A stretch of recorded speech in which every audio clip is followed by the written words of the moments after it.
This is the story of Vlad Von Carstein, progenitor of the vampire counts, tyrannical ruler of Sylvania, and scourge of the empire. Today's saga is one where he faced off against a greenskin war, did battle with the ruinous powers in the corrupted Northlands, and got in a fight with a load of trees.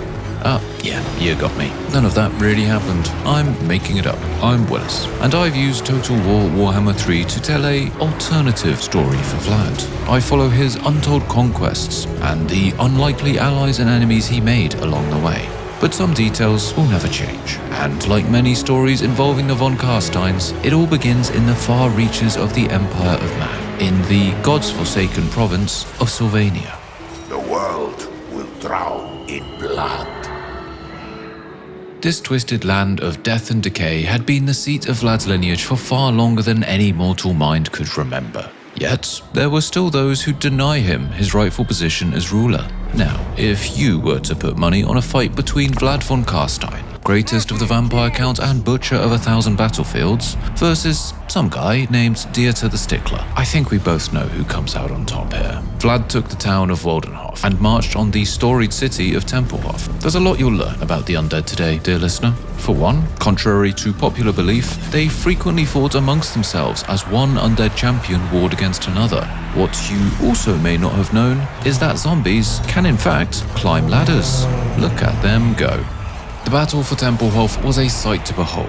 Wicked winged beasts of the night descended on the defending necromancer Van Kruger, yet the sorcerer managed to cut them down. Vlad, who led the assault personally, had gotten himself trapped within the castle somehow, and was carving his way back out when the rams battered down the door and his legions poured into the keep. The vampire and his skeletal vanguard cut through the courtyard, providing space for his elite blood knights to storm past and put down the necromancer, making him slightly deader than he already was. Van Kruger's army crumbled, and the great city of Tempelhof was Vlad's. But some parts of Sylvania yet defied him. They face nightmares. He marched his forces onwards and met the challengers to his rule under cover of night in deepest, darkest forest. It was the perfect setting for his most macabre return to prominence, and he waded into the thick of battle, leaving ruin in his wake. The Defilers were returned to the earth and resurrected under Vlad's command. After the slaughter, his legitimacy was questioned by none. Vlad and his beloved Isabella returned to their rightful place as rulers of Sylvania, and remained there forever until the end of time. The end. Could you imagine a vampire so easily satisfied? Oh no, of course not. No, Vlad's ambitions stretched far beyond the borders of this accursed land, and surrounding him on all fronts were great powers who watched the vampires rise to prominence with dread. The most obvious was Vlad's longtime enemy, the Empire. Well, enemy is a strong word. Deep down, in his cold, cold heart, Vlad cared for humans. Creatures in the sky! In the same way you or I might care for a family goat or a chicken. He also thought the Empire was careless and useless, and only he could safeguard the humans. All he needed was complete and unchallenged rule over them. On his other fronts lay Azhag the Slaughterer, warlord of the Bone Rattlers tribe of Greenskins. Didn't you better say something interesting? As well as the Wargrave of Woe, commune of elf and tree led by the spiteful druid Draker. Orc and elf blood was not an appeasing thought to Vlad, so he didn't much fancy them unless push came to shove. He was also bordered by dwarves to his east and south. Orcs, talk fast, for you are my enemy. Again, not his first choice for sustenance on account of their constant and dangerous blood alcohol levels. Before he picked his foe, Vlad had some vital business to tend to. His ancient weapon, Blood Drinker, needed to be awakened. See, unlike his vampire offspring, who were more than happy to chomp at the neck of any mortal for sustenance, Vlad found the whole practice utterly repulsive, just barbaric. Instead, he liked to get his blood in a more refined and elegant manner, in the thick of battle, chopping off heads and limbs, impaling peasants, and spilling guts and innards. That is how the vampire elite should feed. He found a waylaid imperial party and chose them to get his blood pumping. The Empire sent reinforcements to hold out against the Night King, only to have them drained of their life force by Vlad's sweeping deadly strikes. With thousands of dead souls clinging to the air, Vlad declared himself not hungry anymore. He was ready to claim his destiny. As if the fates were listening to him, he received the news that Dryad had marched her forces northwards, leaving her borders unprotected. Vlad grabbed the biggest axe he could find and readied himself to go cut down a tree.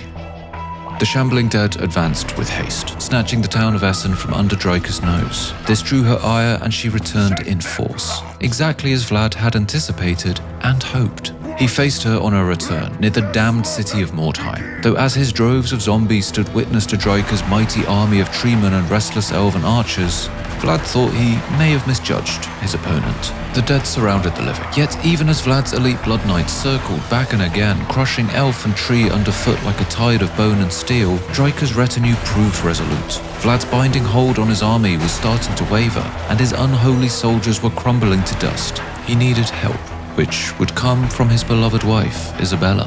Some wives show affection through an action or a few well-chosen words, but Isabella proved her devotion by conjuring unholy blasts of fell energy that tore enemy foes limb from limb and gnawed at their souls. The cacophony of pain ripped through enemy lines, and Vlad was sure he could almost feel his heart beat in response. Isabella's reckless and destructive magical incantations proved the turning point, and Vlad took the opportunity to cut down the mightiest Treeman in the Dryad's army, before doing the same to Dryad herself. With the elven forces dispersed, Vlad capitalized on his advantage and assaulted the city of Mordheim, which Dryad had turned into a verdant bastion of life and tranquility. No, that won't do at all.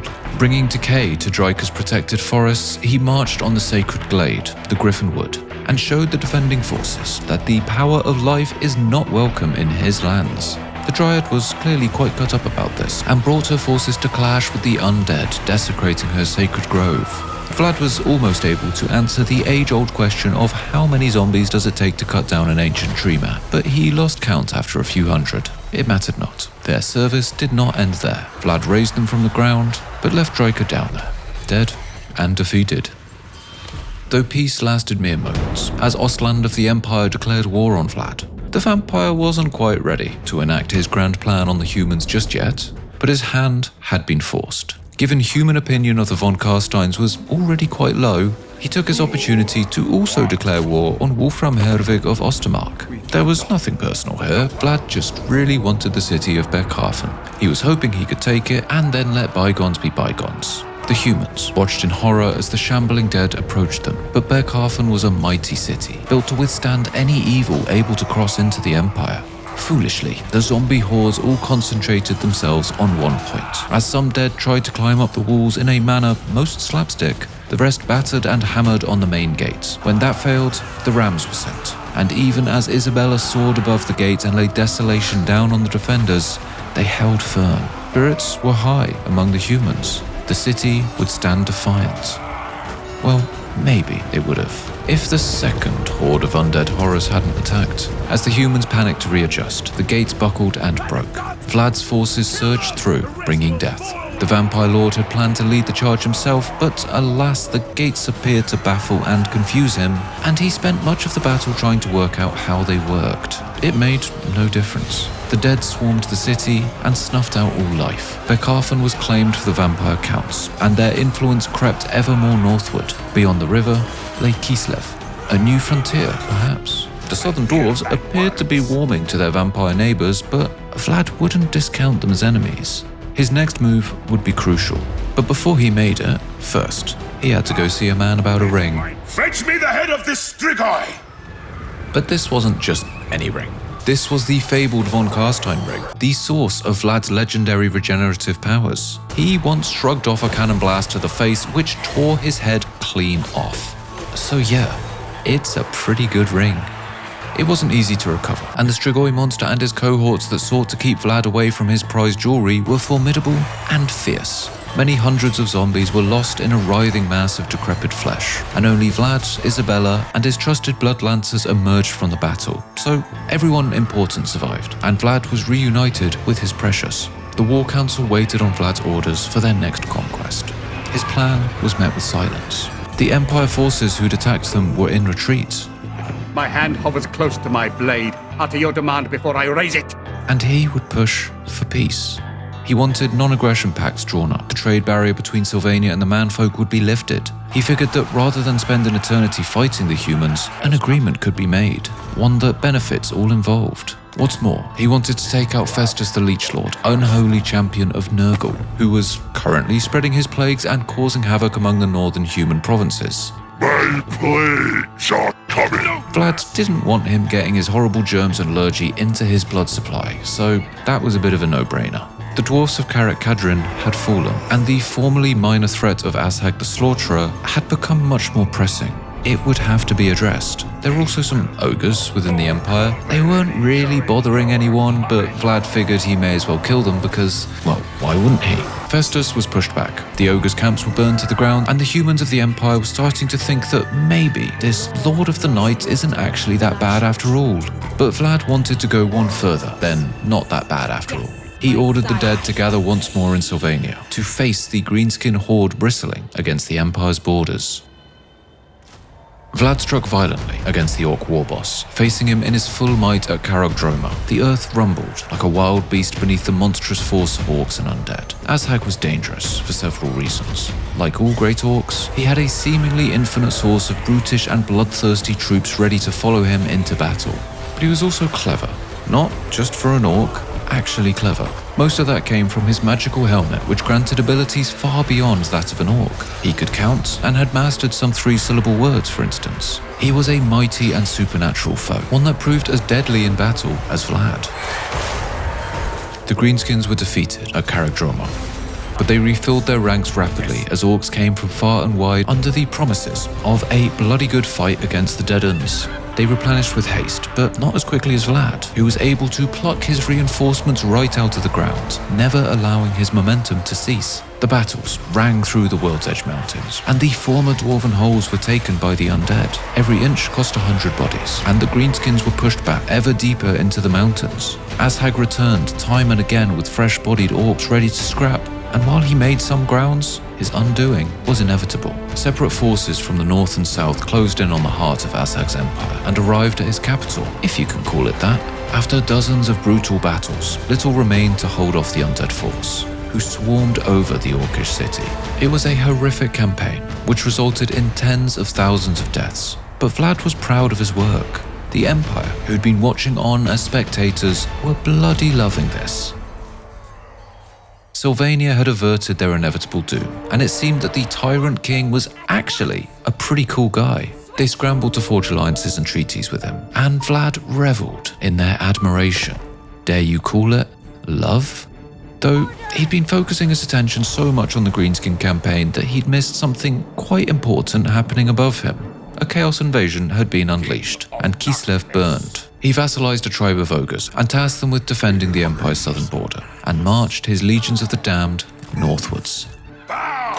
The retaking of Kislev was important to Vlad for several reasons. First, if he was going to be the savior of humanity and keep them protected, happy, and delicious, he needed a buffer zone to stop them getting carried away by demon hordes. That's what he told his war council, anyway. In truth, Vlad had a deeper connection to the icy lands of Kislev. Who he was before he became Vlad Von Carstein of Sylvania is shrouded in mystery, but a few accounts tell that he was a child of Kislev, and traces of that lineage still remain. Whether you believe that or not is up to you. And whether his increased zeal when taking the heart of the land was because of a long-lost legacy or because he really hated the followers of chaos, I'll allow you to decide on that, dear listener. The legions marched onwards towards Prague. The accursed city and long-standing bastion against chaos was now held by the forces of Tzeentch. While I'm sure many Kislevites may not see the difference in Prague being held by the undead over the demons of chaos, Vlad assured them that this was the better option. Better in his care over the Ice Queen Katarina anyway. Her former kingdom lay in tatters, but Vlad was willing to offer her a lifeline, become his vassal, and his protection for the Empire would extend over Kislev. Katarina agreed, and in good timing. The forces of chaos were getting mightier, as Vlad's incursions into the north had not gone unnoticed. The mighty demon Moxia was joined by Arbal the Undefeated, champion of the blood god Khorne, and, as if they needed more help, they were further aided by the herald of the apocalypse, the Chaos Lord Archaon. It seems they had decided to kickstart their whole end times grand plan and finish this world. But they had not consulted with Vlad on that decision, and he was ready to send them packing back to their dark gods. Archaon's warships crossed the Sea of Claws, but Vlad intercepted them and drove him to shore. Bet you didn't know zombies could sail, eh? He proved victorious, but the forces of Chaos were working in tandem. The vile demon Moxia was waiting for the vampire. He'd been softened up through his battle with Archaon and was not ready to face the oncoming Chaos onslaught. Vlad's forces were overwhelmed, but he would not go down without a fight. Zombies collapsed, skeletons crumbled, but still, Vlad and Isabella fought on. Only they and their most loyal of Blood Knights remained in the final throes of battle, and together they'd make their ultimate, desperate stand. Though they met their doom, they dragged hundreds, if not thousands of demonkin down with them, including the Chaos Lord Moxia himself. But this was not the end for the Vampire Lord. Remember his fancy old magical ring? Well, in the final climactic moments of the battle, as his cold body hit the cold ground, he vanished, materializing many hundreds of miles away in Sylvania, good as new, almost as though 1,000 Chaos Marauders had never run him through. No one's quite sure of the science behind such a phenomenon. Best way to understand it is to simply not worry about it. It was impeccable timing, for as the armies of Chaos consolidated their victory up north, a band of rowdy goblins had invaded Sylvania. The sheer audacity of them. Vlad would have to deal with this before he returned to the fray up north. The apocalypse would have to wait.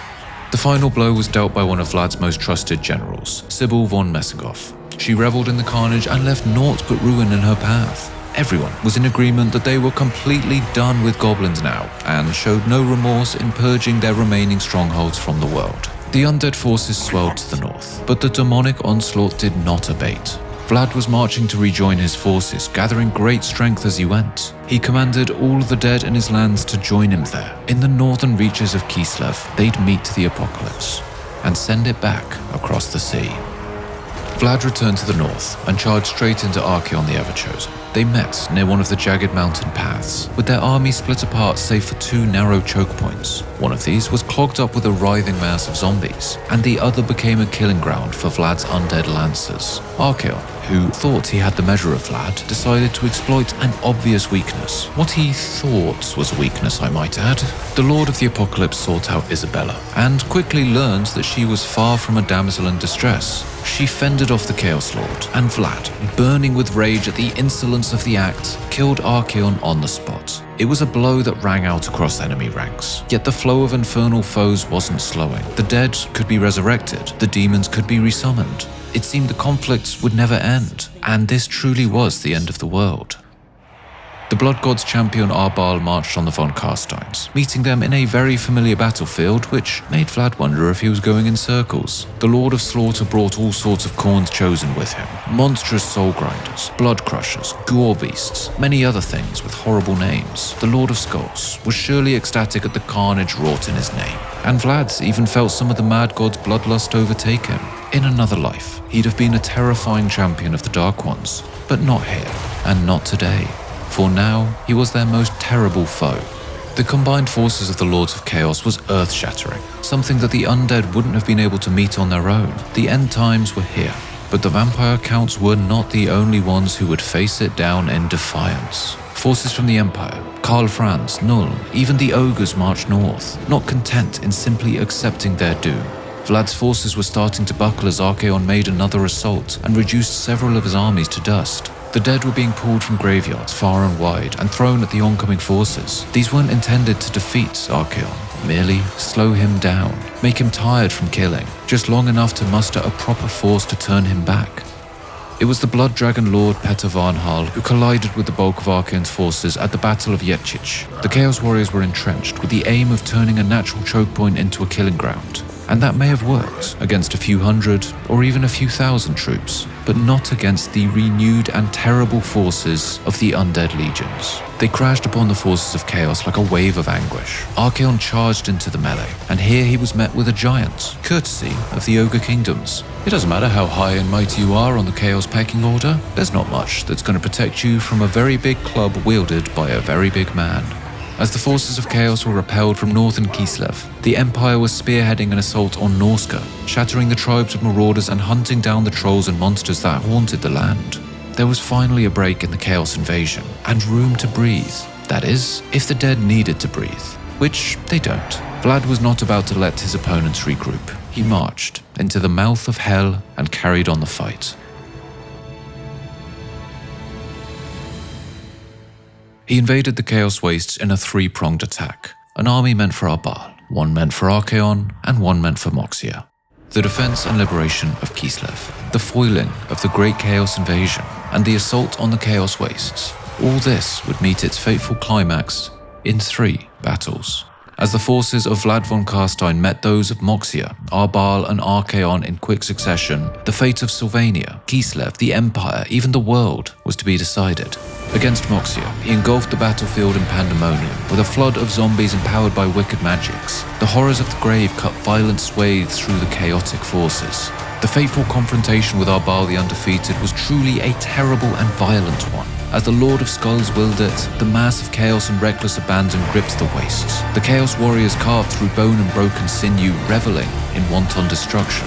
Archaon had been bestowed with some of his god's most terrible creations. Bloodthirsters of Khorne towered above Chaos Knights. Hell cannons rained blasphemous ruin down on the field. In all the battles, horrors beyond comprehension, the likes of which would scar any mortal mind.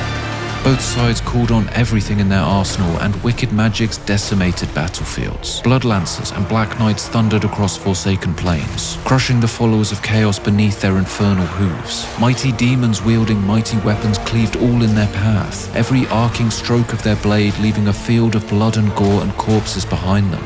The Chaos Warriors tore through rotten flesh and brittle bone, bathing in viscera, cherishing the glorious carnage. If the gods wanted slaughter, wanted to revel in the folly of mortal violence, they found it there among these accursed battlefields 3. It was a fine celebration of all the things the Chaos Gods hold dear: malice, hatred, brutality. The Chaos Champions wanted to prove their worth to their gods. Instead, Vlad sent them to go meet them. With the Chaos forces in disarray, Vlad swept across the wastes, dismantling the remaining dark fortresses. This whole process was made exponentially faster by some fancy new gizmos received on loan from Nuln. Zombie legions backed up by rocket-powered artillery. That's the future, right there. Karlfrans continued his campaign in Norska and claims the violent region for the Empire. Katarina was okay leaving most of Kislev under Vlad's protection.